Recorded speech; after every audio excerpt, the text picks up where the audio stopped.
Fox Valley Voice.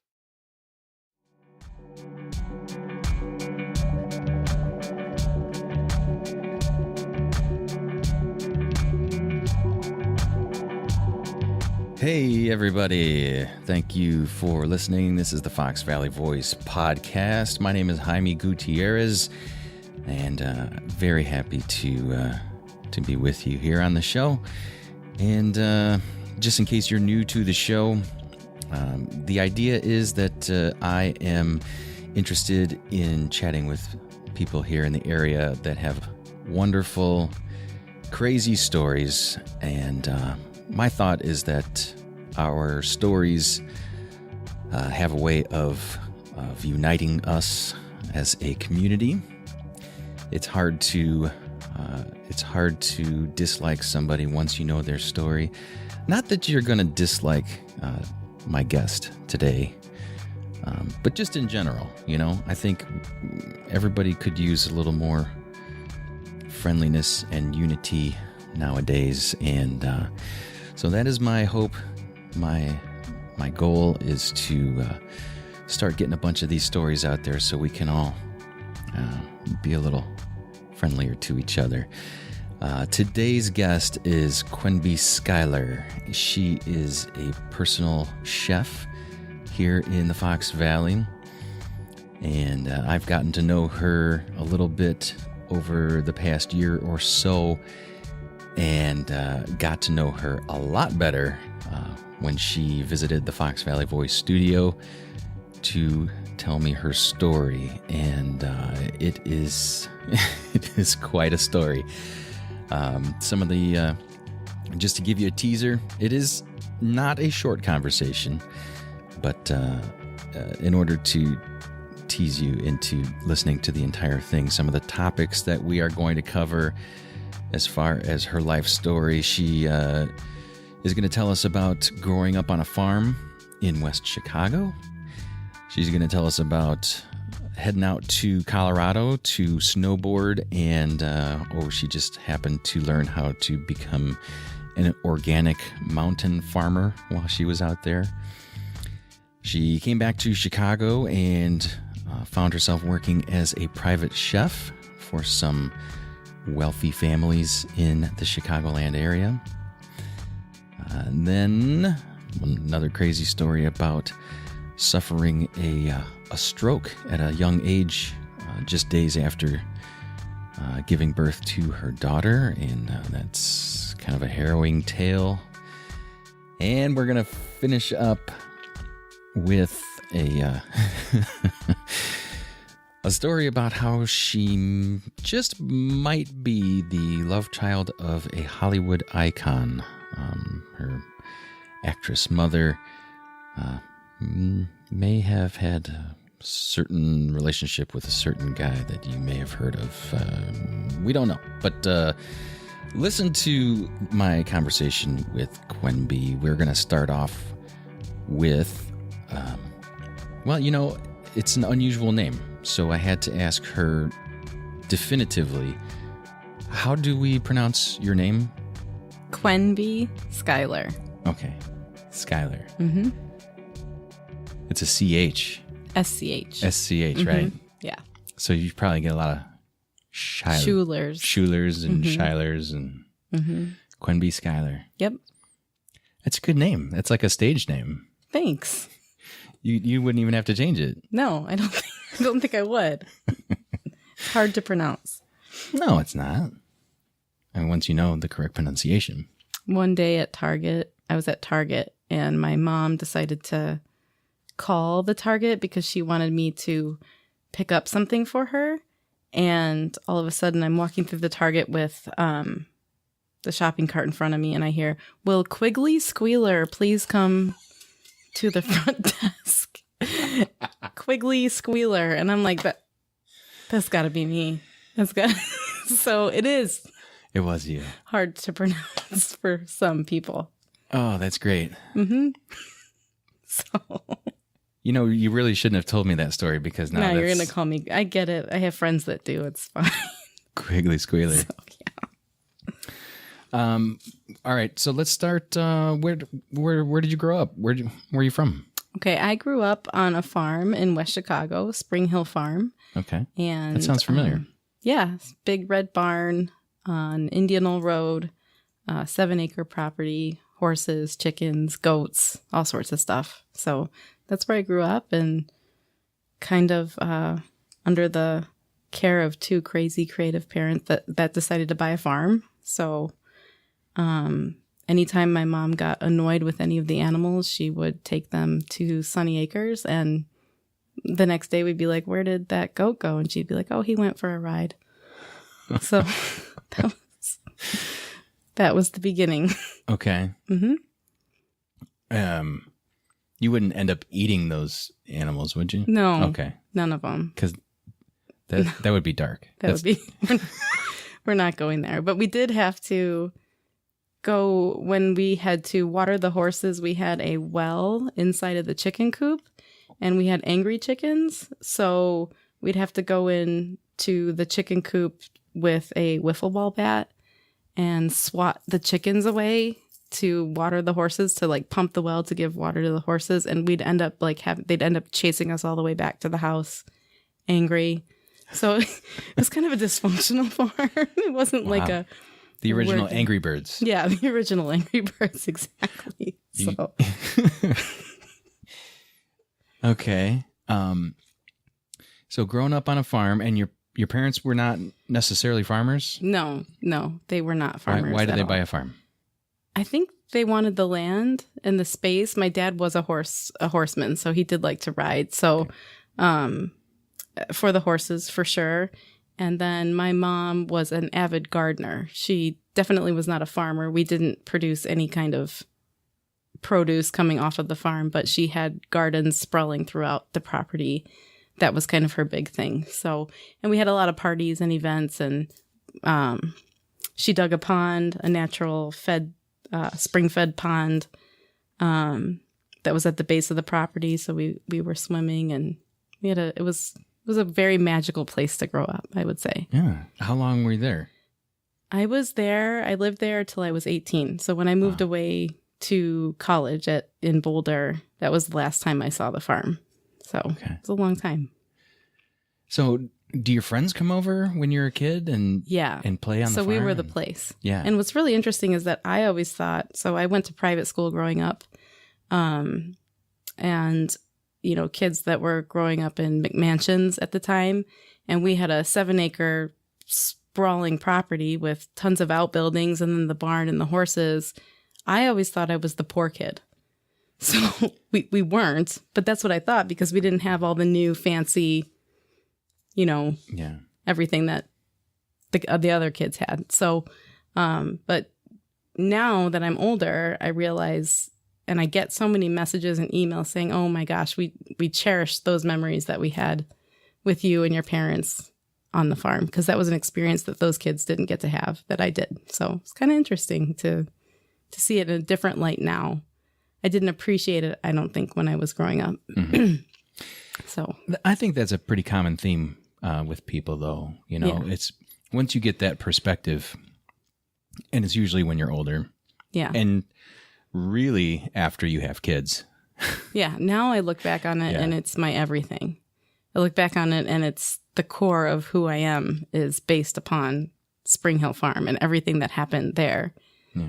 But growing up, I had no clue. So what kind of characteristics would you say that you have that you got from growing up on a farm? I mean, we were outside all the time. And my mom decorated the outbuildings in a way, every building kind of had a theme. So we had a playhouse, we had a costume room, we had a big, huge vaulted area in the barn that was full of just loose hay, and she had somebody string a rope, and so we would swing on the rope and land in the hay. So we had all these different areas to play in and kind of express ourselves in. And so I would say that she just provided such a wonderful, magical place for the imagination to develop. And like I said, I don't think I knew that at the time.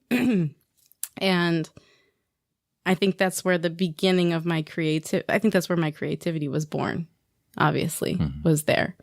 Also interacting with the animals and having interaction with just the earth. I think I'm really a grounded and earthy person, and I would never have attributed it to my childhood, but that's exactly where it came from. Yeah, I would say.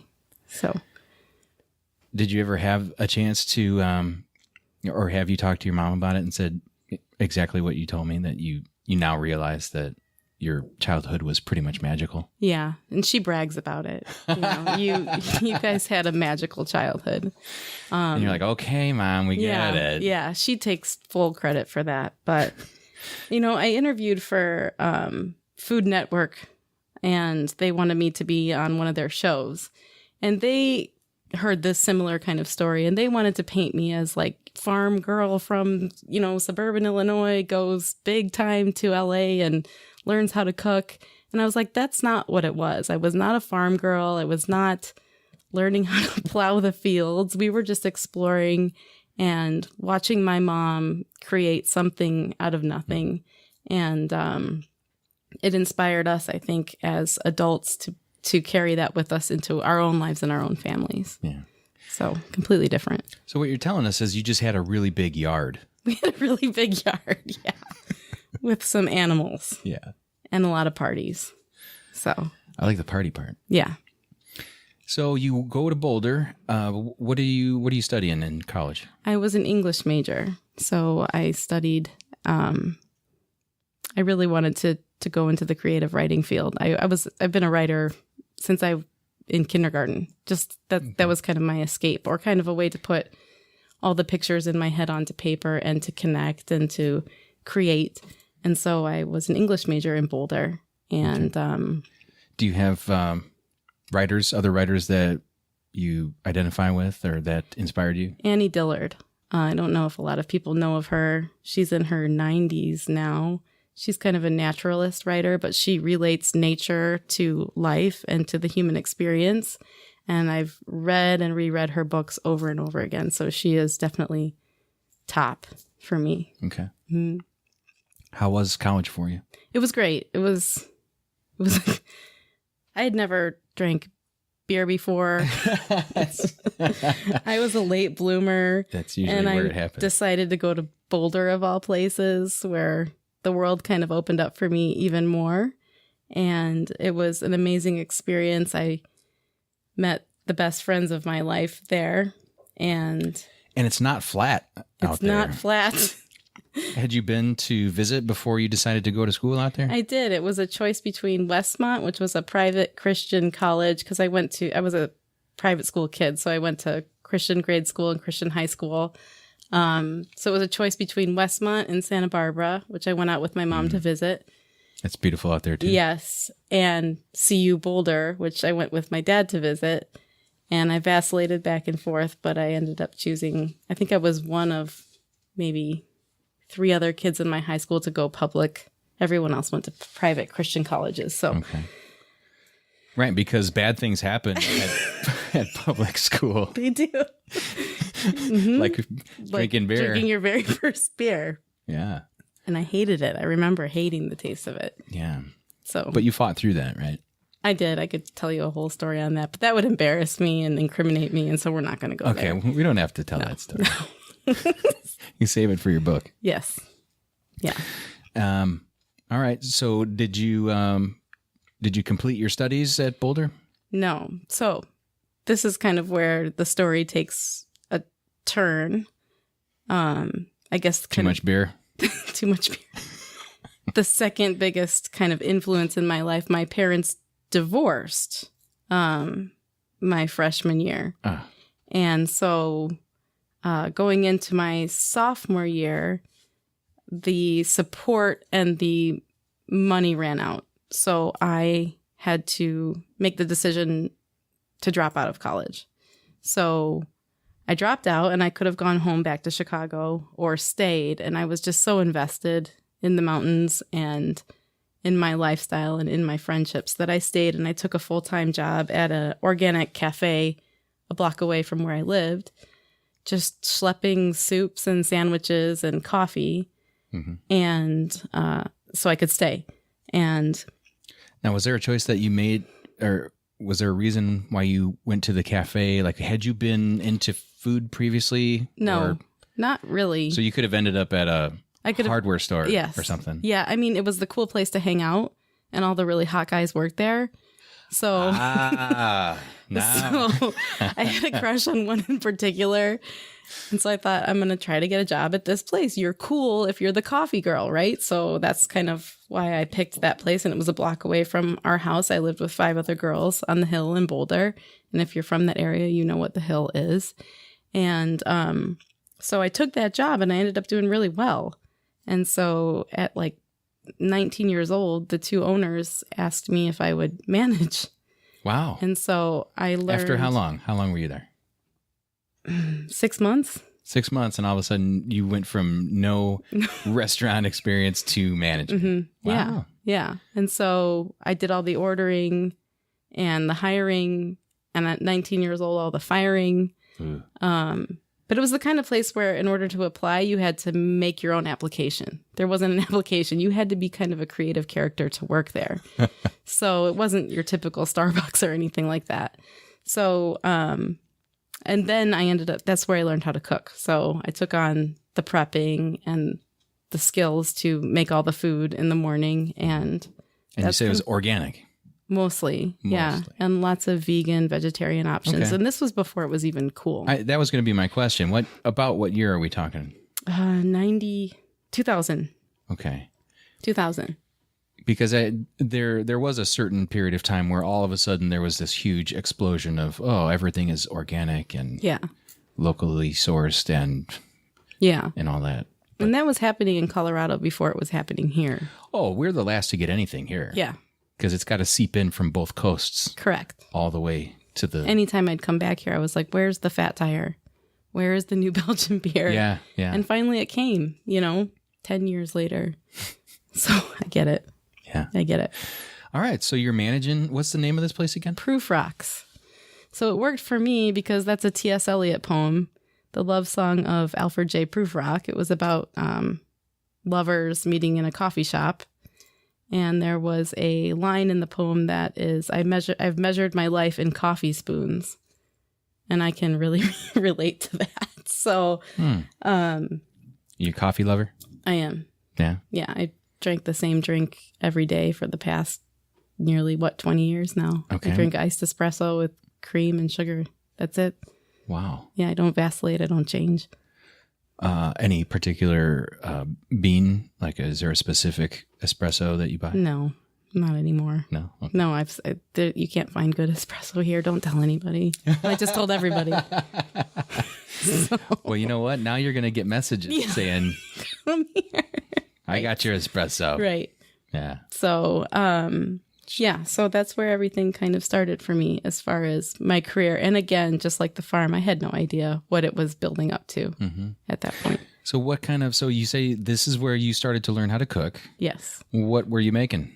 Soups, sandwiches, tofu spreads, hummuses, really simple. Is this kind of a hippie kind of area? Yeah. Okay. Yeah, very. That's kind of what I'm getting from you. Yes. I mean, we could choose our music, and depending on who I'd hire, they would be in charge of the soundtrack of the coffee shop. So, we had punk rock anarchists, Boulder anarchists there, and then we had, Grateful Dead heads and Fish followers. And so on any given day, you didn't know what you were walking into. It was a crazy, beautiful place to come of age, for sure.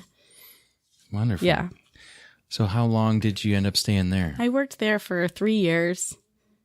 And I know some friends are listening. I hired a bunch of friends. I fired a bunch of friends.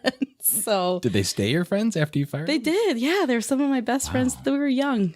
You must have been a good firer. Yeah. I think a passive aggressive for sure. But then you're in college. These are college kids. So yeah, you catch them, bringing a 6-pack to work and you'd have to kick them out. So that was against the rules, huh? That was against the rules. That's too bad. And me at 19 had to tell them that. So, I was there for 3 years, and then I had visited, I was an avid snowboarder. So on the weekends, we would go up into the mountains and snowboard. And in the summer, we'd hike or bike or swim in the reservoirs. So I fell in love with a place called Crested Butte, Colorado, which is on the other side of Aspen. And I decided to move there. Okay. And so that's what happened next. That's the next chapter. Go ahead. Well, I'm waiting for the next chapter. You already said, yeah. So you're in Crested Butte. I didn't know a soul there. Wait. Okay, did you visit and then you said, yeah. Okay. So we'd go up there on weekend camping trips and stuff like that. And it was so wonderful you said, I'm living here. Yeah, I had to move there. Oh my. I felt like I had to be there. You're a bit of a free spirit. Yes. Yes, I am. Yeah? What was your first clue? No, but that's a pretty bold move to go somewhere and not know anybody or. No. Okay. So I didn't know. So what was the game plan? The game plan was to save enough money to move there. And I started getting, I think I answered, I was looking online at newspaper ads for roommates. And I found somebody that was looking for a roommate in Crested Butte. And I had no idea what to expect. And I had some friends that lived about an hour away from Crested Butte at the time, so I stayed with them when I went to go look at this place. And I pulled up, and it was a giant organic farm at 9,000 feet. So this woman owned this organic farm and was looking for somebody to come and live with her. And so I met her. We went for pizza that night. We toured the farm, and I said, "Oh my gosh, I'm sold." Okay. So were you having flashbacks of your childhood growing up on your farm? I think that, and and the beauty of where it was, and just the serendipity of it wasn't just a little bedroom in a house. It was beautiful on a beautiful property. She owned half of a mountain. Her parents died in a plane accident when she was 18 years old, and she decided to take the inheritance or the payout from that and study sustainable agriculture in Nepal. So she went to Nepal for a couple years. Wow. And studied high mountain farming, and then brought it back to Colorado and started this not-for-profit farm and called Round Mountain Organics in Crested Butte. And so she would host people over the summer to come and learn about farming and sustainable agriculture at high elevations. And I just happened to have met her from the newspaper ad, and said yes, because it was, I just thought, okay, I'm in the right place at the right time. And we started a great relationship. Mm-hmm. Was it part of the deal that you were going to help out on the farm? Or she told me, yeah, but I didn't know how to the extent. So, my plan was to obviously work in town and then snowboard on my free time. And I didn't know that, just like with the coffee shop, I didn't know that my responsibilities would grow. Obviously, somewhere inside of me is a reliable human being. So I knew that I was going to kind of care for the property, but not to the extent that I ended up caring for the property. So what did you end up doing? Everything. Now, did you have a job outside of that, or did that become your job? I did. So I worked at a bakery, a organic bakery in the morning, and I would do their soups, kind of the same thing I was doing back in Boulder, and their bakery products. And then I worked at a coffee shop in the afternoon, and then I worked at a bar at night because the bar paid for my ski pass, so I could snowboard for free. So in that afternoon time, from ending work at the coffee shop to beginning work at the bar, I would go snowboard or hike or do whatever I could to live in Crested Butte, Colorado. So I worked 3 jobs. And then when she was gone, I would care for the animals and for the greenhouse and the solar panels. So the whole home was straw insulated and operated on solar power. So you had to move the solar panels along with the line of the sun to keep energy coming into the home. So that was kind of my responsibility while she was away. Yeah. And so you actually had 4 jobs. I did. But you're young. And you're a snowboarder. Yeah. Yeah. So, but I was... Did you ever sleep? No, but I don't think anybody sleeps in their 20s. I don't. Well, really yes, think it's called passing out. Yeah, I think I might have done that a few times. Yeah. So, yeah, that was the story of Crested Butte. And I think that's really where I honed in my cooking skills. Yeah. I'm kind of seeing this picture that you're painting of all of this knowledge of ingredients. Yes. That you're getting from being on this organic farm and learning from this woman that you lived with, and these different situations that you're getting dropped into, cafes and bakeries and bars. Yeah. People always ask me, are you formally trained as a chef? And I want to laugh because no, but the amount of experience that I've had it's not school, it's real life. Yeah. And I've gathered and gleaned, is that the right word? Sure.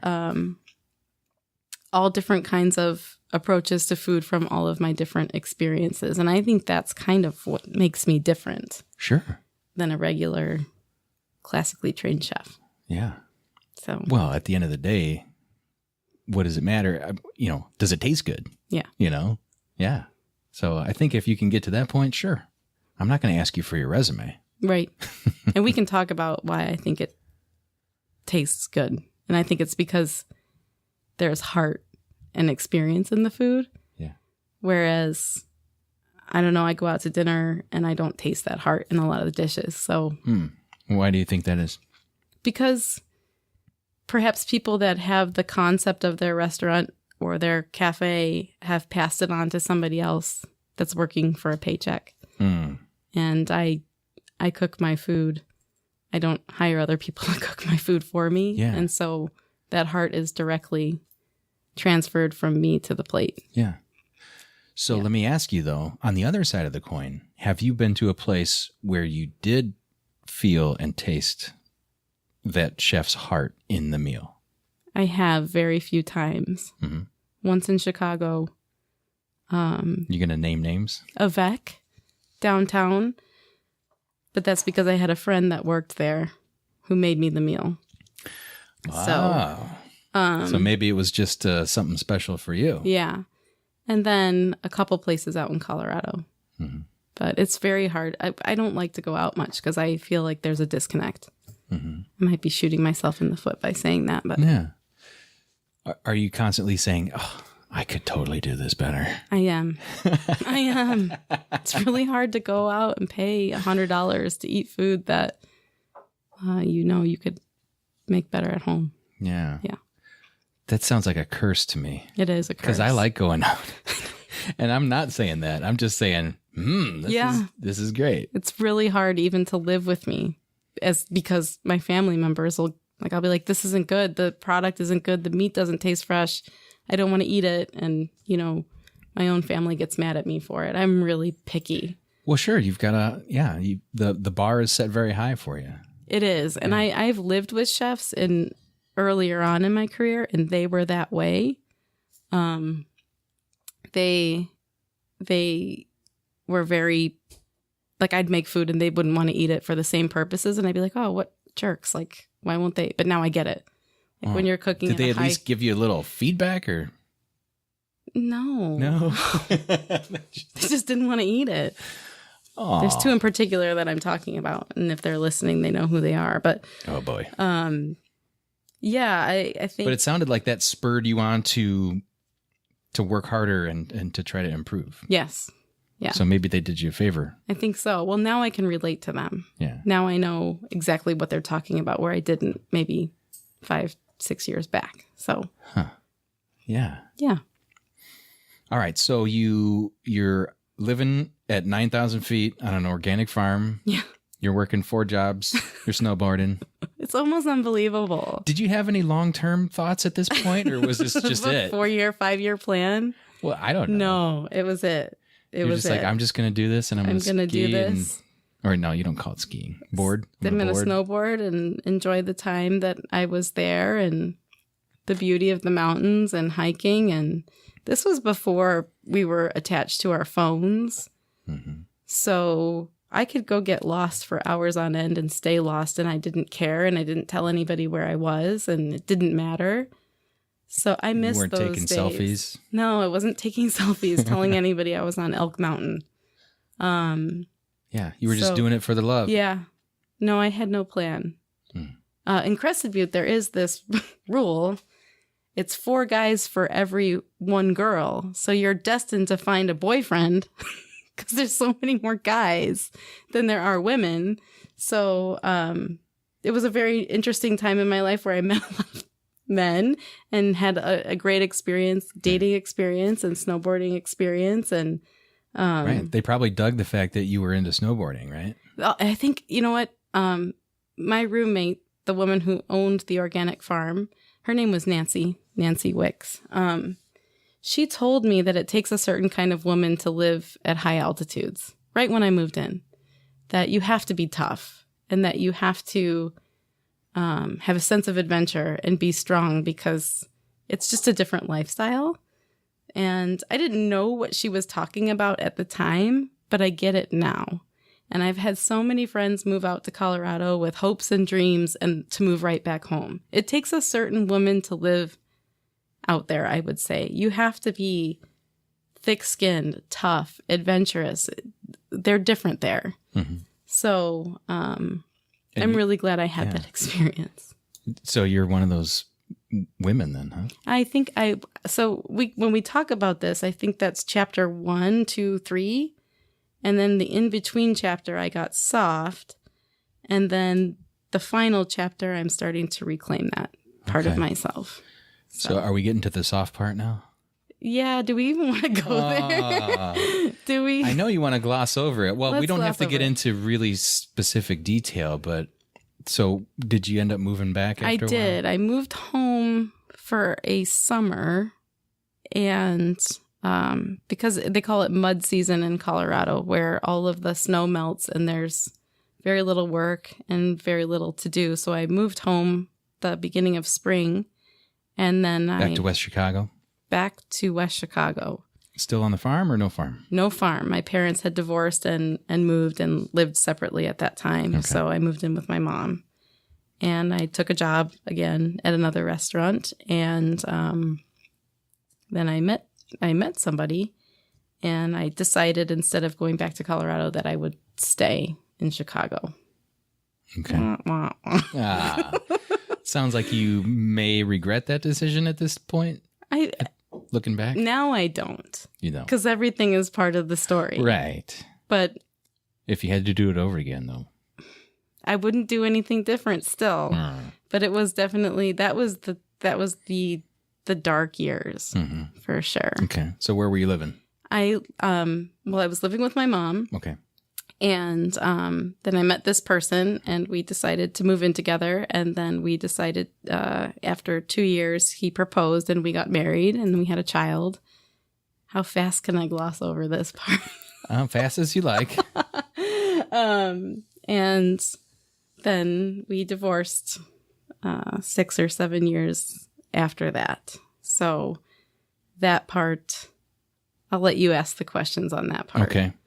Well, I won't delve too much into the personal part of it, but so what were you working at during that time? Restaurants. Mm-hmm. So I worked in a few restaurants, and then I answered another ad in a newspaper for a private chef position in St. Charles. And I got the job, and that's kind of where everything took off for me career-wise. Okay, so who put that ad out? I mean, is this just a private client, a private citizen saying, "I just want someone to come and cook for me"? Yeah, and in St. Charles. Yep, in St. Charles. Was it Brian Wilson? It was not Brian Wilson, and it was not The Rock. Wait, does The Rock live in St. Charles? Somebody said that the house that I worked at was The Rock's home, and it's not. Okay. So, because I haven't heard that story. You'll have to. We'll save that for another. Does The Rock have a house in St. Charles? I think his parents do. Wow. Why is St. Charles I didn't work for The Rock's Celebrity parents. Central? Because what's her name lives up there? Jenny McCarthy and her new kid on the block, Donnie Wahlberg. Yeah. They were just at the Arcada last night. I saw on Facebook. Yeah. No, the people that I worked for were self-made, very humble. probably one of the larger houses in the area. So walk me through the life as a private chef for a family, a wealthy family, I guess, because it was pretty mellow out here. Humble beginnings for me. I cooked for them.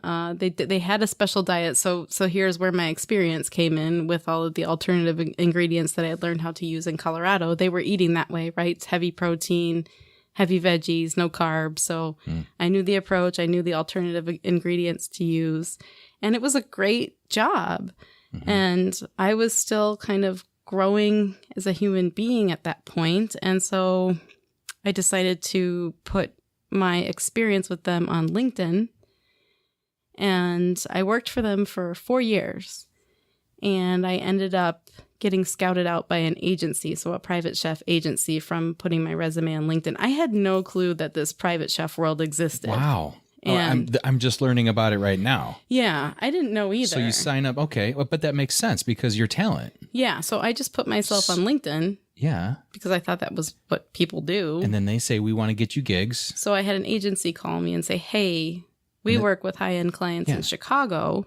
And then they keep a percentage for finding Correct. work, right? Yeah. Okay. So they called me. The agency reached out to me and were offering me positions that were paying well above what I was making in St. Charles. And so I decided to start interviewing for those positions, and I got them. And so that newspaper ad in St. Charles was kind of the beginning of my private chef career. And then what do? You don't just hang out there all day and make 3 meals a day, right? You shop. Okay. And you make meals all day, and you clean up the meals. So like every day? Kind of do. Yeah. Monday through Friday, 3 meals a day. If you think about it. Yeah. It's prepping, cooking, clean up, prepping, cooking, clean up, shop, prepping, cooking, clean up. So full time. And how did you feel about that kind of work? Did you prefer it to the restaurant? Absolutely. Yeah. The money was way better. The ingredients were way better that I got to work with. I had free reign over the menus. Yeah. You don't have crazy managers and dumb servers and... None of that. Just very particular I used to be clients. one of those dumb servers, so I was on the other side of the... I was a dumb server, too, at one point. Yeah. I think most of us have been at least once. So I was just telling my kids a story the other day about how, I don't know how we started talking about working in a restaurant, but I basically told them every chef I've ever met is just a really angry, just profane jerk person. I'm not who seems to hate everything. They hate people, they hate food, they hate the servers, they hate the managers. And I'm just thinking, why are you here? Why are you doing this? A whole another podcast that we could go off on. So yeah. But you don't seem like that. No. Unless you're working right next to me in a kitchen. It changes. Yeah. Is that like a general thing? Like, is it because of the heat? Like everyone's just... Everybody's hot and angry. Everybody's hot and sweaty and angry and throwing food ribs at each other? No, I think it's because you're putting yourself on a plate. And if people are bothering you, like you work in an art studio. Uh-huh. Are you an artist? No. Okay. You work with artists, right? Yes. Imagine somebody's painting a painting while somebody's poking them in the rib over and over and over again. How well is that painting going to turn out? Not very well, correct? So it's you're putting yourself out there, and you have a million people asking you questions, and you're bound to just snap, I think. So I've been told I'm not the easiest to work with in a kitchen, for sure. But that's not who I am outside of the kitchen. So, but you're a chef. So that's who you are a lot. Fiery. Well, you are a redhead, and that's what they say. I think you have to be a little... I'm familiar with the redheads. Yeah. There's a culture. Yeah. Hi, honey. So. Wow. Okay. All right. So we're in the private chef world now. I was going to ask you to help us fix dinner upstairs after we're done, but now you don't want to get your head bitten off. Yeah, forget it. And our pans, we use cast iron. I'm afraid to You'll be fine. Be on the receiving end of one of those. You'll be fine. Okay. So Yeah, so you're doing some really high-end private chef work in Chicago. Yes. You're working with an agency. yes. And then, so when did that start approximately? What year is this? Let's see. Maybe 2000, I'd say 2007, Okay.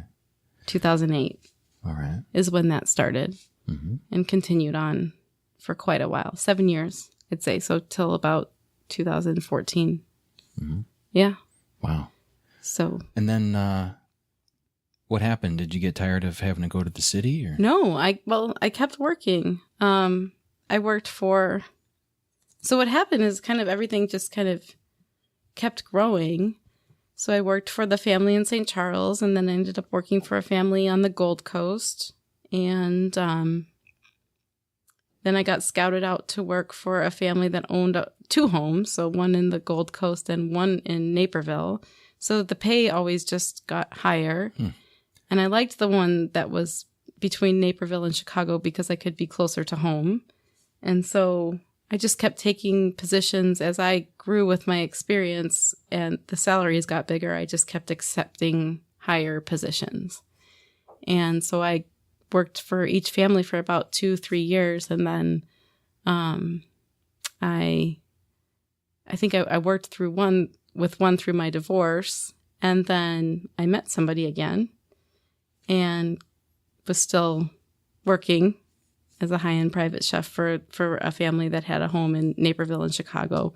And we decided to have a baby.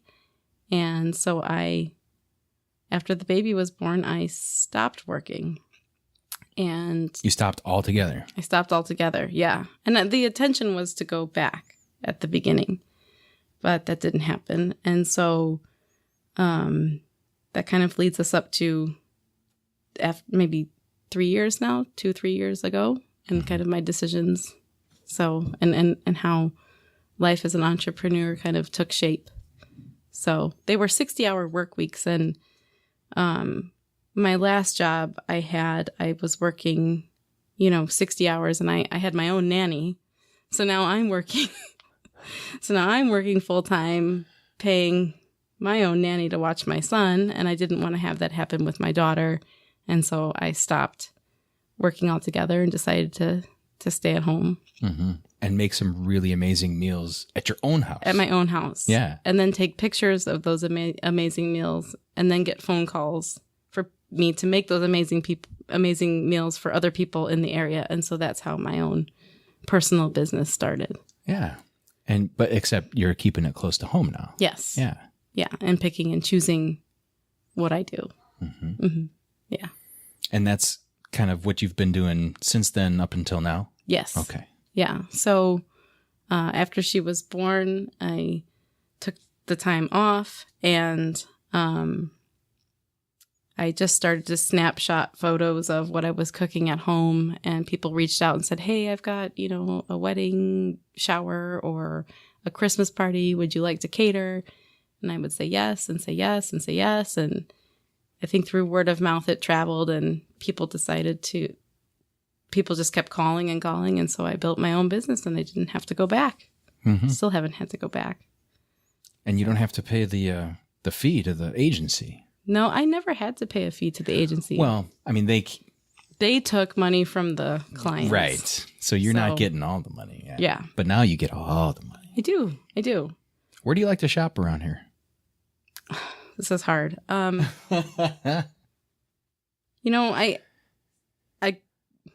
go to Trader Joe's a lot and the farmers markets.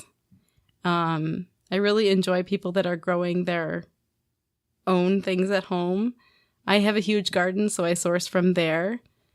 But I have beef right now with a couple different stores. I'm not really happy with their quality.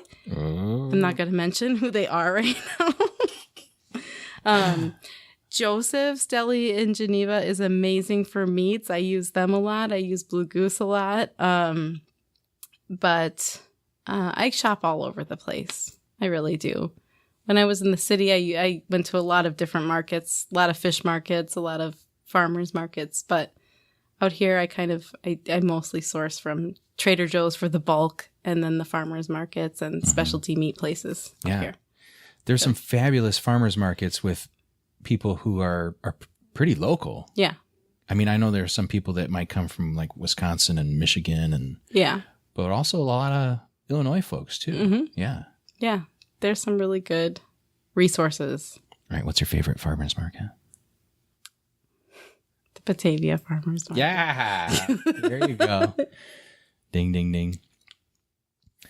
That's great. Okay. So we're all caught up on your chefing, your cooking. Yes. What else? What else? Well, and I've seen you.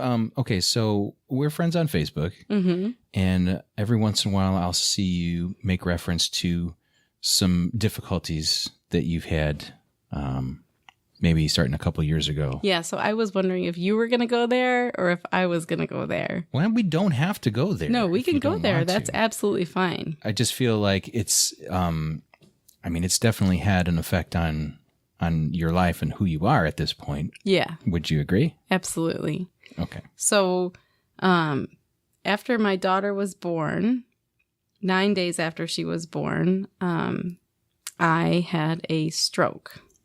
And it was a fluky 1 in a million chance. And I ended up in the ICU with a 9-day-old baby. I went blind, so I lost my vision and had to have a second surgery. I had a C-section, and then I had to have a second surgery prior to waking up in the ICU. And that changed everything for me. Now, So was the stroke a direct result of the of giving birth to your daughter? yes. So I had postpartum eclampsia that went unnoticed. And most people are able, or doctors or medical professionals are able to catch something like that. And unfortunately and fortunately, they didn't catch it with me. So I was sitting by my window feeding her, and something didn't feel right. And I kind of started to see the wind blowing through the trees, kind of like a Scooby-Doo hologram. And I looked at David, my partner, and I said, something isn't right. Something doesn't feel right. He's like, oh, well, maybe you need something to eat, something to drink. We tried that. That didn't work. Something was not right. So I was rushed to the ER. And in the ER, my blood pressure was 191 over 101. And about 10 minutes later, I went blind. And they threw me through a CT machine. And they said, you have a bleed in your brain, and we're transferring you to a stroke center in Winfield, Illinois. We're calling people right now to come get you. And in the ambulance, so I'm blind, I can't see anything. Are you freaking out at this point? Yeah, you can't even explain it. You can't explain it at all. The feeling, it's too hard to explain. I'm scared for sure. But in the ambulance, the guy's talking to me. He's asking me the regular questions. Who's the president of the United States? You know, what year is it? Spell your last name. That's enough to depress you right now. Yeah. Okay, so maybe that's not the best question. Back then, ask. it was not a depressing Okay, answer. yeah. It was Obama. So, but I wanted to answer that, right? So I wanted to answer Obama. But what was coming out of my mouth was like gibberish. Oh, So, no. and I knew in my head, like there was a disconnect, and I could see the look on his face. And at that point I thought, oh my goodness, I'm not going to be here anymore. Like You thought that was the end. that's the end. So, by the time we get to the, to CDH, I'm completely blind. So it kind of like faded out. So I could see, I like started with the center of my vision gone. And I could see the periphery, and then I could see nothing by the time I was in CDH. And there were a whole bunch of people standing over me talking, neurologists, I'm assuming. And I said, am I going to die? And the lead neurologist, the guy that visited me after I came to, I could hear his voice, and he said, well, everybody dies, Quenby. That's what I heard. That was the last thing I heard. Did he say that for real? He did. I have a witness. David was there. So David was signing like the do not risk. Like he had to sign all that paperwork. So he's signing all these different paperworks because I'm about to go into a second surgery. And I don't know if that's the time to like tell somebody. No, it was the worst thing you could possibly say. And this is the last thing that I remember before like the lights went out. But what did happen was that I surrendered at that point. So after I heard that, and I remember being in the very cold room and them telling me they were going to put me out, I thought, this is it. I'm done. That's it. And it was this kind of feeling of, okay, surrender. And then I woke up. And I can't even explain the feeling of waking up after something like that. It's just, right. I guess I'll save that for the book. All right, where am I at? I was wondering where I was at. I could hear everybody, but I couldn't see anybody. Okay. So I could hear David, I could hear my brother, I could hear my father, I could hear people in the room, but I couldn't see any of them. And I thought to myself, at least I'm here. I don't care. I can't see. Like it didn't even bother me that I was blind. I was just alive. Mm-hmm. So that's kind of that was the feeling of coming to and I knew it was serious because I was in the intensive care unit, but I didn't know what had happened to me until they came back to explain. So that was a big life changer for me. And it was a really long road to recovery. So through recovery. So that's why I didn't go back to the private chef career right away. So and you had a newborn. I did, and I couldn't see her. So they couldn't bring her into the ICU, obviously. And so it was a good long 3 weeks before I could see her. And my vision slowly started to come back daily. I remember laying in bed and looking at a clock and being able to see more and more numbers on the clock. And that's kind of how I measured my vision coming back. So then the neurologist got on board with that. And they're like, okay, what number can you see today? I could see 1, 2, I could see 3, 4. Finally, I could see the full clock and my vision had completely returned. So I was very, very lucky. I have no deficits from that experience. So How about your motor skills? Everything is good. My left side is a little slower than my right, but you can only notice it when I'm moving quickly. So it's really, really subtle. Mm-hmm. I can notice it more than other people would be able to notice it. But if I take dance classes and I notice that the left side of my body moves slower, or I used a lot of yoga for recovery. And at the beginning, I couldn't balance on my left side at all. And now I've kind of regained that balance, even though it's a little, it's still a reminder of what happened. Yeah. For sure. So. But it sounds like you'll take that. Yeah, absolutely. I think I should have mentioned it, I guess, earlier, but I didn't know if we were going to go there. That incident completely changed my life. So on so many levels, I mean, it's longer than any kind of interview that we could do. Well, and I've heard from, listen to other interviews with people who kind of had a brush, with a serious health issue.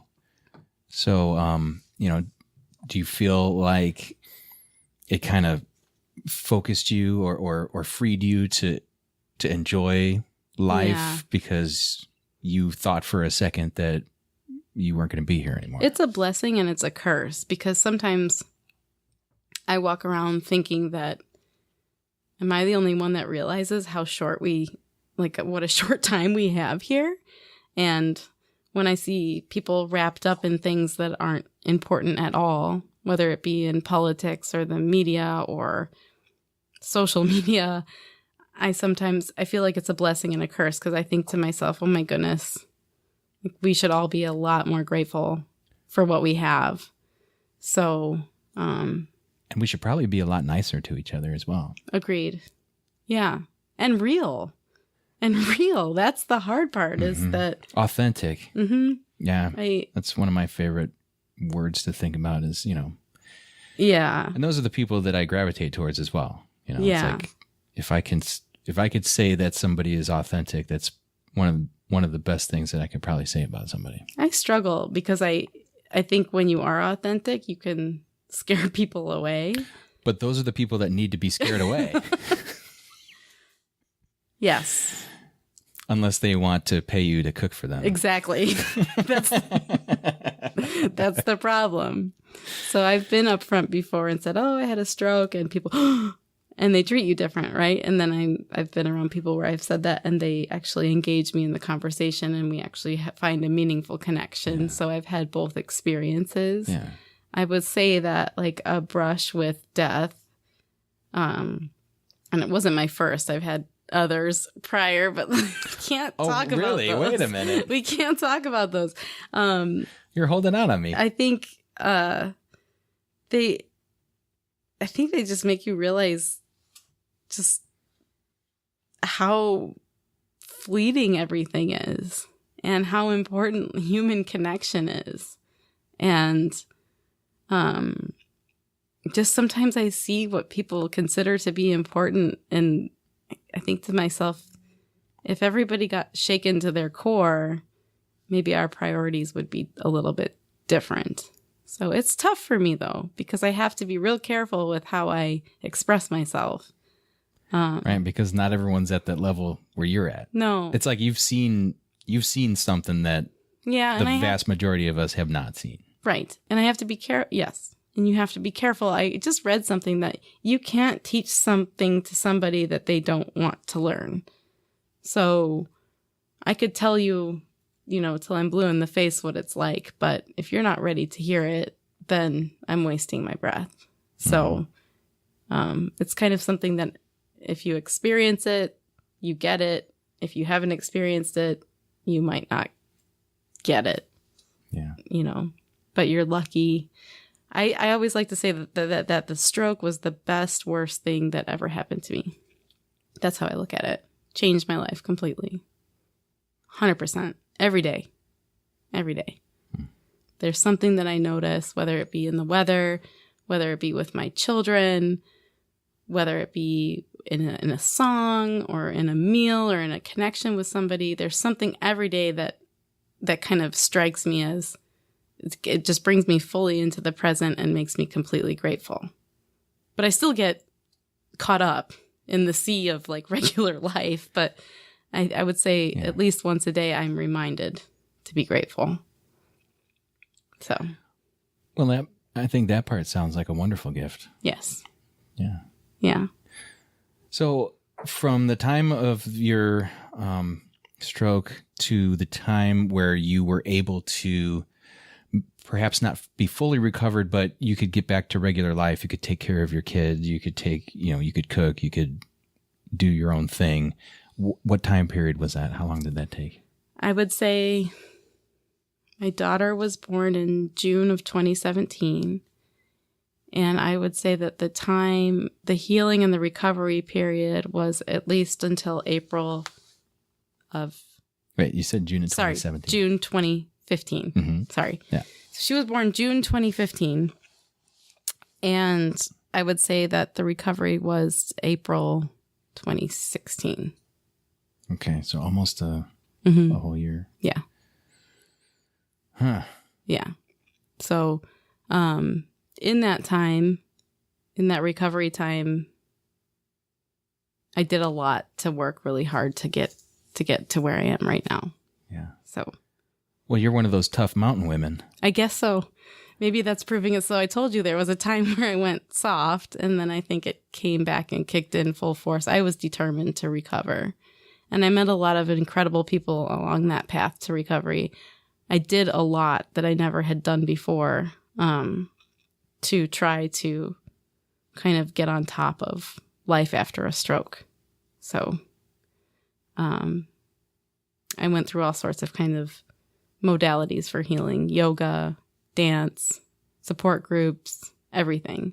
And those people along that path, people that I engaged with in community support groups, people that I engaged with in yoga sessions and in meditation sessions. Those people were kind of like people that came along and joined my hand and helped me in healing. And so I think that is kind of how I approach giving back right now.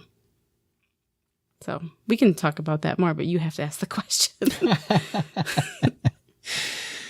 Well, what I would like to do actually is kind of rewind a little bit. Okay. And we did talk about your upbringing and living on the farm and you know, how wonderful and magical the experience was.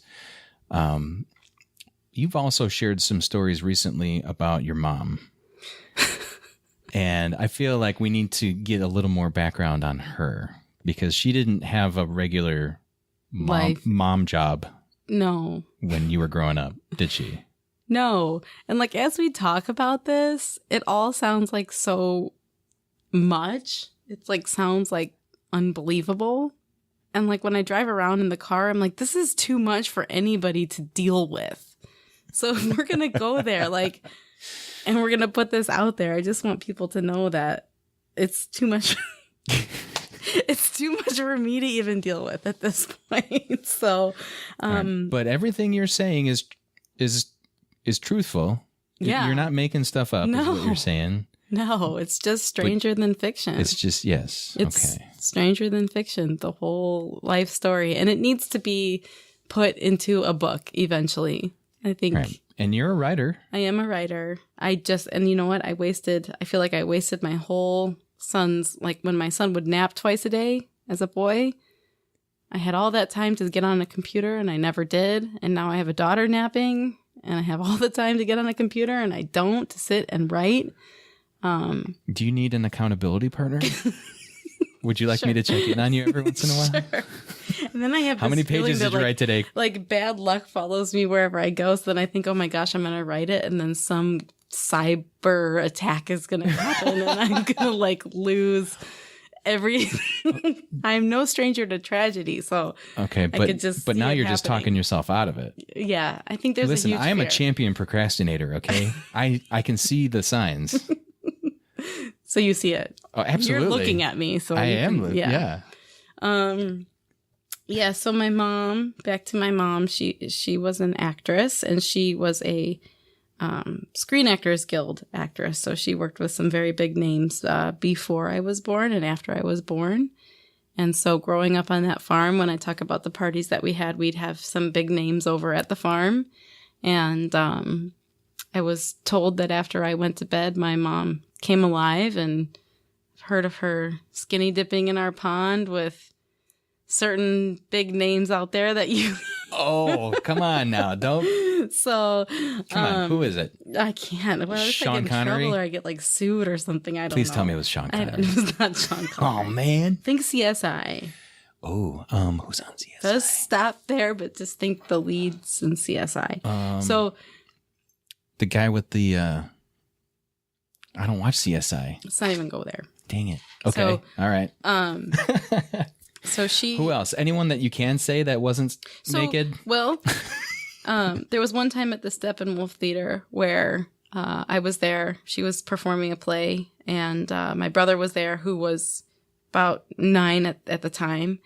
So I must have been 12. And Gary Sinise walked in. Mm-hmm. And my brother said, "Lieutenant Dan, where are you have legs?" Oh, no. Oh, no. So... I'm sure that wasn't the first time and probably not the last time. So, poor Gary Sinise. But what was his reaction? He laughed. Okay. He laughed. That's really the only thing you can do. He laughed. I've heard that Gary Sinise is like one of the greatest guys ever. He seemed very nice. Yeah. Very nice at the time. But so she worked with Tom Cruise and Harrison Ford and Tommy Lee Jones and Bill Peterson and Greg Mosier and... How about The Rock? No, she didn't ever work with The Rock. But his parents live in St. Charles, She would laugh. No. And then we go back further to Bill Macy and... love him. What's the guy that I was just mentioning to you upstairs that just passed? Roger Moore. Oh, yeah. And we go back farther, and we go to Paul Newman, and then to Robert Redford. Robert Redford. Yes.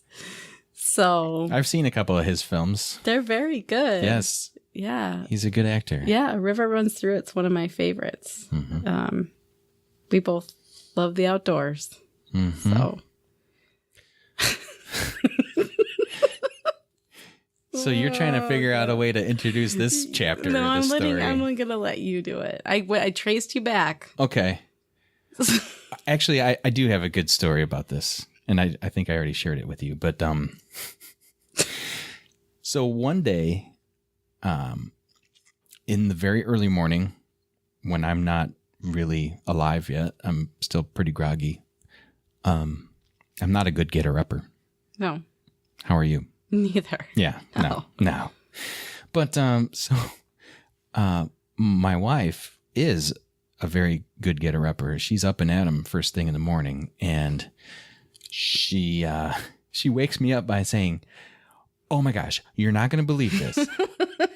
I just became Facebook friends with a girl that you know, Quenby, and she just posted this amazing thing. She talked to her mom, and her mom just turned 70, and she asked her mom, what is one of your favorite memories from your 70 years? And she said, what did she say? The year I had a love affair with Robert Redford.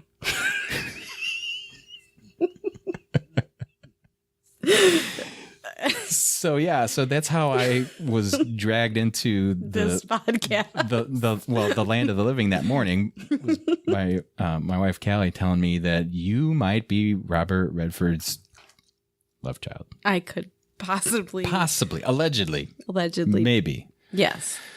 So Now, okay, so let's go back to when your mom actually said that to you. Okay. What was your initial reaction? I didn't think twice about it. It was, she was eating strawberry layer cake, enjoying her 70th birthday party at our home. And my dad, so somehow we forgot to talk about how they divorced and they reconciled. And in the past, they care for each other and live together again. They're not remarried, but they... Oh, is that right? Yeah. So... Yeah, we did forget that they part. divorced... It's such a long story. I'm telling you, this is meant for a book. You can't put it all into... Okay, well, and you're going to write that book because I'm going to make sure that you keep writing it. I guess, to me, I guess it doesn't seem all that interesting, but when you lay it out like this, it's like, oh my goodness. Feel free to use this show as your outline. I might. I actually might. So... They reconciled. So they live together now. They're not remarried, and they care for each other. They have kind of a symbiotic relationship. It works. So we just deal with their crazy. But I just said, Mom, it's 70 years. What's your favorite memory in 70 years? And she just looked straight at us and said, right there with my dad sitting next to her, the year I had a love affair with Robert Redford. And my dad just side-eyed her and went back to doing his crossword puzzles. He didn't even flinch.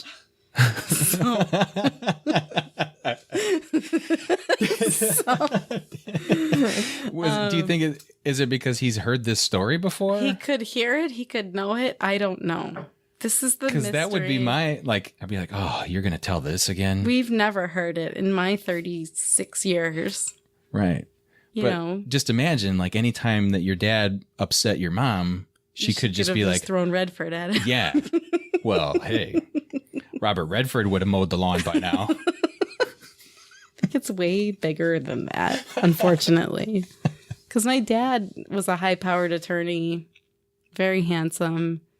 There'd be no reason for her to have, left my dad for Redford. It would be an equal trade.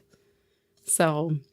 okay, good to know. Yeah. So it wasn't that, she was going to trade up with Robert Redford. I would say that they were both on the same level in some respects. Okay. So, yeah. So she drops that bomb. She drops on you. the bomb, and we don't really we're like, oh, crickets. It got quiet, and then we continued grilling out and like hanging out with her. And it wasn't until later that evening after she left, we didn't delve into the subject too much. David and I were sitting at the kitchen table and he was like, it's kind of weird. Why would she bring something like that up? I'm like, I know, you're right. It's kind of weird. I'm like, I started to Google. I'm like, hey, can you Google the date Ordinary People, the movie that they did together? Could you just Google when that was filmed? And he said 1980. And I was born in 1981.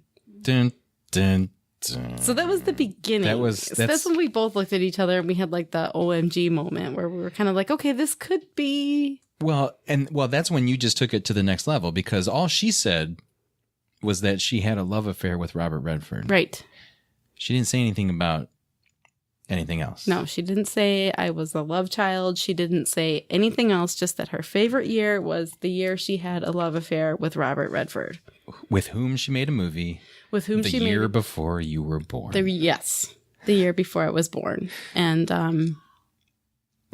And you can do math. I mean, you can at least do that math, right? Yes. So now all of a sudden you're thinking, So that we looked at each other, David and I looked at each other and we're like, come on. So then we were like, whatever. And like, let's just Google Robert Redford. And we pull his picture up and there he is smiling. And when I smile, I have one squinty eye. And he has the same squinty left eye. And so we're like, oh my goodness, we both have a squinty eye and we're still not like taking this seriously. At this point, we're like, oh, that's kind of weird. And then David was like, let's Google his kids. And so we looked up his kids and all of a sudden he's like, oh my goodness, you look like his daughter. Like, I never thought you really looked like your brother and sister. You look more like his daughter than you do your brother and sister. So this is kind of how it started. And then it just snowballed into more and more research about Robert Redford and my mother and putting pictures together and seeing certain features that match. And so now we're kind of left with this, like if you could imagine a scale, it's balanced and it might be tipping more to the Robert Redford side just a little bit than it is the not possible side. So. Oh my goodness. Okay, so have you had a chance to go back to your mom and say, listen, I've been doing a little research here and there seems to be some evidence supporting this theory that I have. Everybody's waiting for that, and I haven't done it yet. Because it's really tricky. Because she's an actress. So she's able to make anything sound true or anything sound false depending on what mood she's in. So right now we're kind of just doing like our preliminary research, which is like matching photos. And when you match photos of my son versus like the young Robert Redford, there's quite a match. Like I think you've seen him probably. Yeah. So I haven't gone there yet. I think that's the next step is to actually ask again. But I don't want to cross any lines or like go over any boundaries that I shouldn't. If you draw this out, then depending on the answers to those questions, that then creates a much bigger situation. Right. Well, she could say no, and it could really mean yes. And she could say yes, and it could really mean no. She's a creative individual that, depending on what kind of day it is, will decide how she's going to answer that question. So, but you might not even believe her, is what you're saying. Mm-hmm. Okay. So then what do you do? Where do we go from here? Yeah, what would you do We after don't that? know where to go from here. Or do you even want to? I do. Because it's the only reason I want to keep going with it is because it's fun. And nothing has disproved or discredited it yet. No pictures, no everything that we're finding as we're uncovering things is kind of leaning more and more towards the yes than the no. So I feel like once we get smacked in the face with a no, we'll stop. But that has not happened yet. Mm-hmm. And if I asked my mother, I don't think she will be I don't think the yes or the no, I don't think I could believe either. No. Mm-mm. Right. So then... She's a mysterious woman. So then what's the next step? I think I think the next step might be writing him a letter. Mm-hmm. Because to me, this isn't, and I said this before, that it isn't really a search for my father. My father is my father. I love him. He raised me. He is who he is. Like, that's not what I'm looking for here. It's more kind of a quest to know my mother and who she really was. And so I thought maybe about writing him a letter and just asking him if he knew her and what his impressions of her were, and that she might have mentioned that she fell in love with him. And did he have any remarks on that? You know, I don't really want to pressure either party to come out with something like that if they're not comfortable doing that.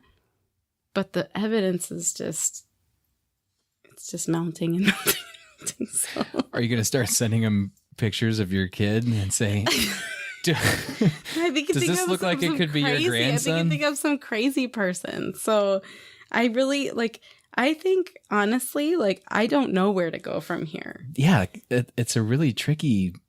So there's no, DNA testing, all that stuff is not something that I'm interested in even, thinking about right now. I kind of just want to know the story more than anything.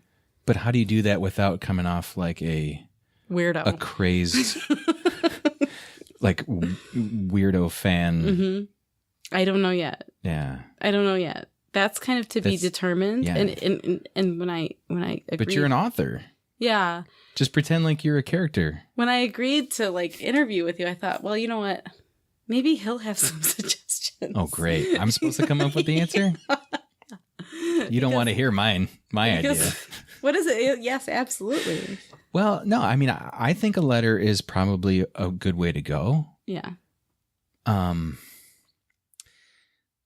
But, that the next question is, how do you make sure that he actually sees it? I'm sure. Right. I mean, he's not the most famous guy in the world anymore, but, at one time was, and I'm sure he still has tons of fans. Yeah. He probably still gets sacks of mail. Yeah. And I don't know. If he opens up, or if somebody, maybe he's got assistants that opens up his mail and he sees one that says, I think you're my dad. That's not gonna go over well. I know. I don't know really where to go from here. I think what you do is, I think you have to make a video that goes viral using the pictures as your evidence. I was kind of thinking the same thing, or documenting it. Mm-hmm. But if you're upfront about, you're not interested in the Redford estate. Yeah. No. You don't want to claim to his fortune. No. You don't want to take over the, the film festival or anything like that. No. Maybe get some free tickets. Yeah. Some tickets, or a lift pass or something, go snowboarding. Yeah. Maybe something like that. No, I have no claim to fame on this at all. I really, the more that we've, like I said, when she said it, we really didn't think twice. And then we discussed it later, and then we started looking at the evidence, and then we're like, oh, it's getting creepier and creepier. What it's really done for me is it's made me look at my mom differently. She really is this force to be reckoned with. And she was a gorgeous woman and a beautiful soul and very attractive, both in her personality and her physical presence. And it's kind of woken me back up to who she was, in her prime, and kind of given me a new respect for her. And so it's more of a journey back to her and what she has done and passed on to me. So it really has nothing to do with Robert Redford. I mean, it would be really surreal if I sat down and had coffee with him and we found out that we were like, that's not my end goal anymore. It's more to celebrate her life and her secrets and her independence and who she was as a woman, even in that time, in the late 70s, early 80s. That's kind of what it's turned out to be more. Yeah. And she is full of secrets. I will say that our family, there's been so much revealed, in the past couple years that it wouldn't be too far off to say that this could just be another twist. Yeah. In this whole big scenario. So, again, like I said, I think I just need to write a book about it, but I don't even know where you start. So. Well, you know what my takeaway is from this? I better start doing some mysterious stuff now that I can reveal down the road when I'm 70. Later. Yeah. Yeah, for your kids to... She has set me on a path. Have you ever seen the movie Broken Flowers? It's with Bill Murray. No. He gets a letter late in life that he has a son, and it's from an anonymous woman, one of his girlfriends. So he goes off on this search, and he goes to see every one of his old girlfriends and his old flames to try to figure out who sent the letter about the anonymous child. And he can't get a feel for, like, any of them. Like, none of them are giving it away. And the end story is, like, he's revisiting his life through this little clue that somebody sent him. And I guess in a way I'm kind of doing the same thing. It's like I'm revisiting who my mom was in all her greatness and all of her artistic qualities and beauty before she had us, and appreciating her for that woman, because she's 70 now. So what a big life. Mm-hmm. And I'm sure there's 20,000 more mysteries that come with her. So it's more kind of just a quest to reconnect with her. And yes, I could sit down and I could flat out ask her, but like I said, it's almost like asking the gatekeeper in the labyrinth. Like, it's a riddle. You don't know. You don't. She's pretty smart. Yeah. She'll throw you for loops. Cagey is the word that comes to mind. Yeah. Yeah. Well, so this interview covers everything. We could ask our listeners to submit their ideas of how to figure out how to get to the bottom of this. Yeah, we could do that. I think the video is the way to go. I was thinking about doing like a Kickstarter documentary on it, but there's just so much in this whole interview. I don't even know. Yeah, it's a lot when you look back on it. Well, I think there's nothing that we can say anymore that's going to top the finale there. So I think it's time to go upstairs and make some dinner. Agreed. Yeah. Is it okay if we don't have any organic ingredients? Thank God. Thank God. Oh, well, thank you for sharing all your stories with us. Thank you very much, too. Wow. What a wide-ranging, wonderful, interesting, crazy conversation with Quenby. Thank you so much for joining me on the podcast. Thank you for listening.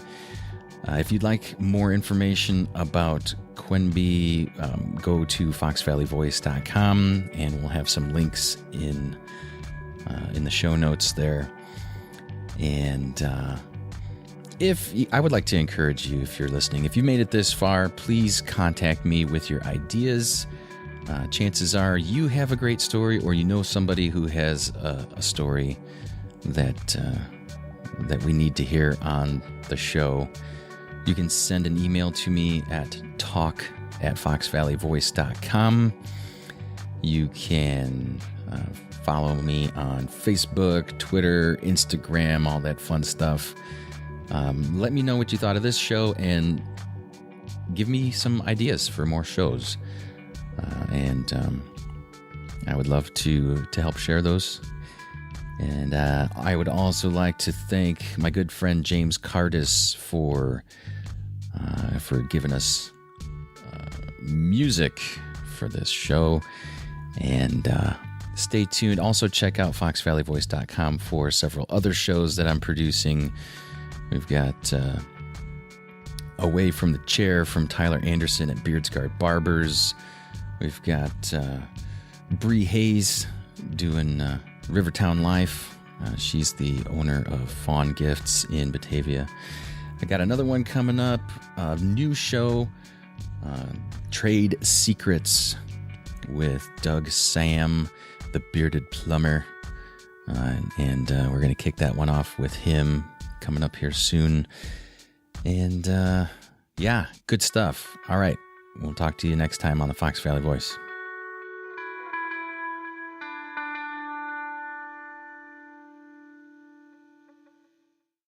Fox Valley Voice.